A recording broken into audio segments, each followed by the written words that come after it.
Archer Aviation is accelerating its global rollout. The air taxi company has just added Serbia to a growing list of international partners, which already includes the United Arab Emirates, South Korea, and India. Serbia has named Archer the preferred air taxi partner for its high-profile showcase, Expo 2027 Belgrade. Serbia also has an option tied to an initial fleet purchase of up to 25 Archer aircraft. Now, here in the U.S., Washington is pushing to speed advanced air mobility via the Department of Transportation's new national strategy and the FAA's eVTOL integration pilot program, which pretty much aims to move these electric vertical takeoff and landing aircraft into real-world operating environments this year and eventually the 2028 Summer Olympics in Los Angeles. Let's find out the details from Archer Aviation founder and CEO Adam Goldstein, who's here to break the news in a Fox Business exclusive. Congratulations on the Serbia announcement. Tell us exactly what that entails and why it matters.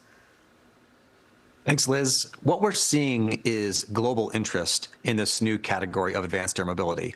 And so we've been really showcasing these aircrafts all around the world, and we're seeing certain countries lean in. And in this case, Serbia really raised their hand and said they want to be a leader in Europe. They want to be one of the leading countries to bring these aircrafts to market. And so there was a great opportunity to partner with Archer and a great opportunity to bring these aircrafts and showcase them at their expo that they're going to be holding later in 2027. Okay, 2027. That is sooner than a lot of people think. And we all remember when Joby, a similar company, said, oh, we're going to be flying over the Paris Olympics, ferrying Olympic fans and athletes to and from events all over Paris. And that did not happen due to regulatory stymieing. How can you be sure that this will happen? Are their regulations looser somehow, or can you ensure that it will actually come to pass? Well, I think the U.S. will take a leading role in global aviation regulation, and the FAA has played a really big part in setting the foundational rules and process. And we layer that on top of what President Trump put in place last year through his executive order. And now there's actually a pretty clear pathway to launch these aircrafts starting in the U.S. And then I think Europe will come along, after that. So actually starting this year, you'll be able to see these aircrafts flying in and around some of the largest cities in America. Really? This year?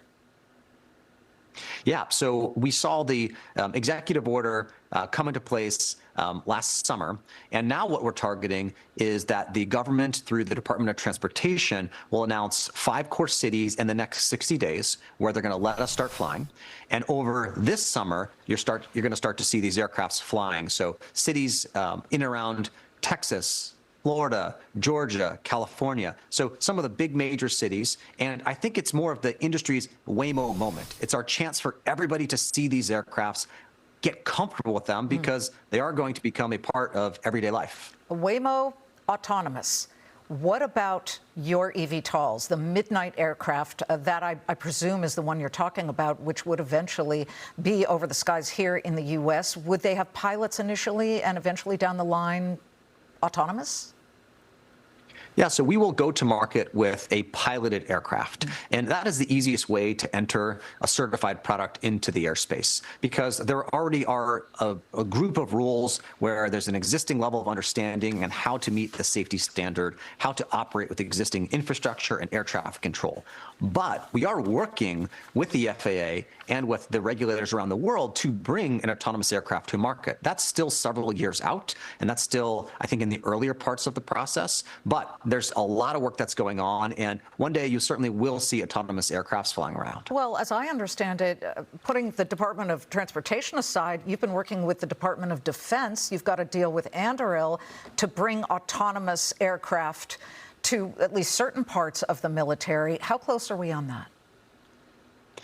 On the defense side, there's a really interesting opportunity where there is a new category of aircrafts that they're calling CCAs, or these collaborative combat aircrafts, that will operate autonomously and pair with manned assets. And so it's a chance for us to build aircrafts at much higher volume, much lower cost, and pair with manned aircrafts to help the manned aircrafts stay back and stay more safe and allow us to advance the more, let's call it, robot aircrafts to go forward. Those aircrafts are under development, and you will certainly see those here in the next few years as well. In the future, wars will not be fought with manned assets, but they will be fought much higher percentage with drones. Yeah, Paul Malecki of Anduril was just on with us during Consumer Electronics Show, and he makes such an excellent point about keeping soldiers out of harm's way with the autonomous plan. Let's bring it back to the average person who's looking for, at least at some point, an air taxi experience. So far, you guys have had test flights, but when do we start to see, you said sometime this year, but how would you convince somebody who's watching right now, who's looking at what's on the screen and saying, I don't know, I'm a little nervous about going in one of those things? Well, the aircrafts are really designed to be almost like a safer version of a helicopter. So you can see them by just looking at them, that there's multiple sets of engines, propellers. There's so much redundancy in these aircrafts that it will be certified at a very, very high level of safety. So there already are helicopters out there today. A lot of people have taken a helicopter once or twice in their life. This gives people an opportunity to take an aircraft that will be certified at a level that's similar to a large commercial airliner, but will be doing more helicopter-like operations. So there are going to be a lot of early adopters that will come to this, and I think it'll become more commonplace. And as I mentioned, that's what happened with Waymo. So I live in the Bay Area, and when I'd be hanging out around the San Francisco area or the Los Angeles area, you start to see these things, and everybody went crazy and was like, wow, these are so exciting, and it's so new, and I'm a little scared. But now, 6 months, 12 months, 18 months later, when people see them, they just think it's an everyday part of a life. And that's what's going to happen in our space as well. I saw 3 in a row on one street in Los Angeles. It's like, okay, next. It's amazing. It truly is. And Adam, one last thing. I'm totally jonesing over your jacket. You are the partner for air taxis when it comes to the LA Olympics. That's just incredible. How did you land that?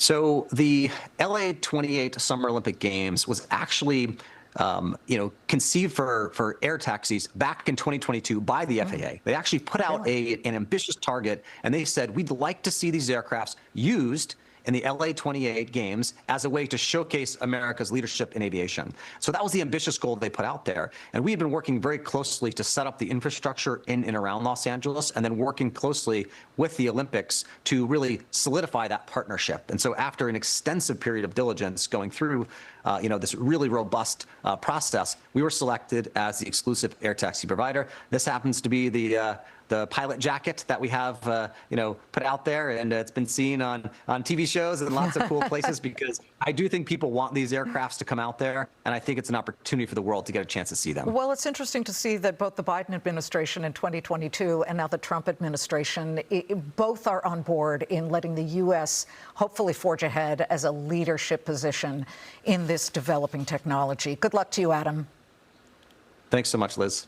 While Archer Aviation focuses on flying in the troposphere, as it's known, SpaceX is dominating the stratosphere and beyond. But what would the company look like if CEO Elon Musk does indeed merge the space company with his artificial intelligence company, xAI?